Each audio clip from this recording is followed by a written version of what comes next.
Namaste.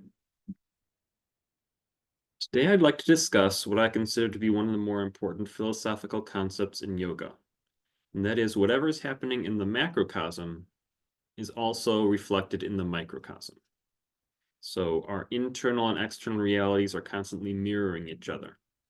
And I think the easiest way to illustrate that is to look at the structure of an atom, one of the smallest things that we're able to wrap our head around, versus a solar system, which is one of the largest things that we're able to kind of conceive of in our lives.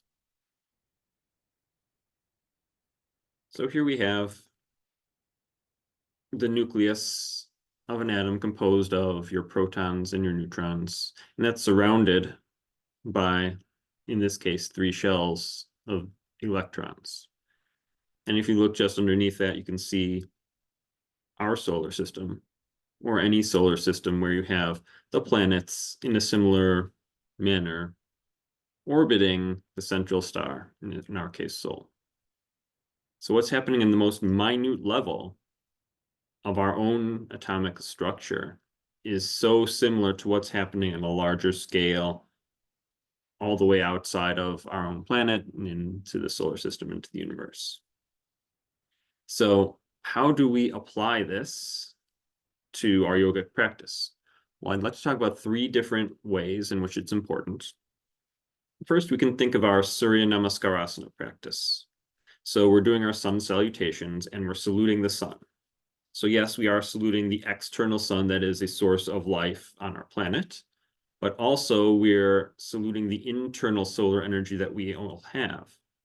And one of the reasons in which we practice sun salutations as the sun is rising is because that's supportive.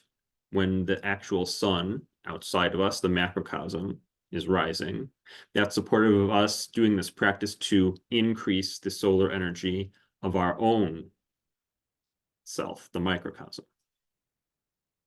Secondly, when we do devotional practices, kirtans, this can sometimes make people uncomfortable because people get the idea that we're chanting devotion to gods and deities. And I'm sure some people are, but for the most part, yogis are calling to just an avatar of the Godhead. And what I mean by that is not different gods to worship or celebrate or whatever,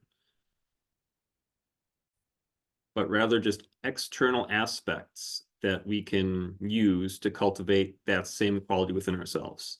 So for example, when we chant Om Ganesha, Om Ganapate, Ganapate Om, we're not necessarily chanting for reverence to a god with the head of an elephant, but that external image of the elephant-headed deity representing strength and the ability to overcome obstacles, we can use that to then cultivate that same quality or energy within ourselves, that Ganesha strength of ability to overcome obstacles, to begin new things without coming to too many stoppages.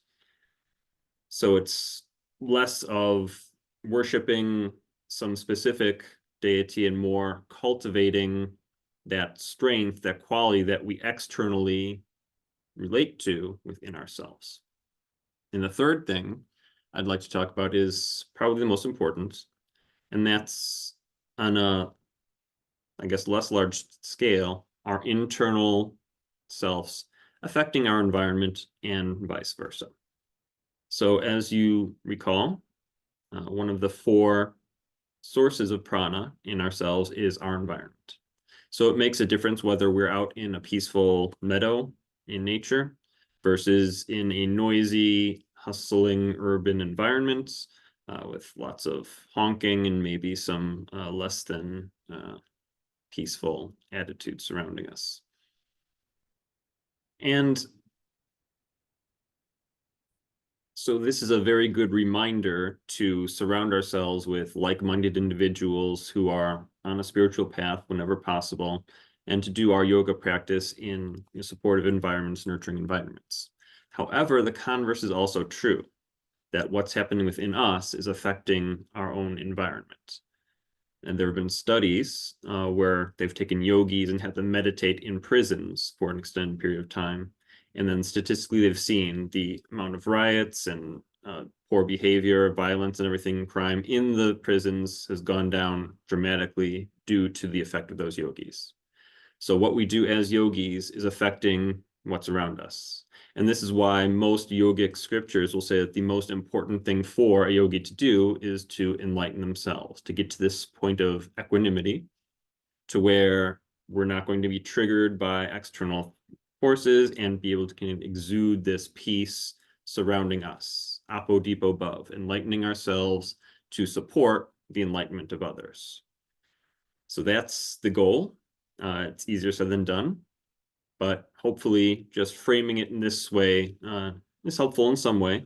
The effects of the macrocosm versus the effects of the microcosm, the universe without and the universe within, all interrelated in this yogic practice that we do together. Namaste. Thank you for listening. Let me know if you have any questions.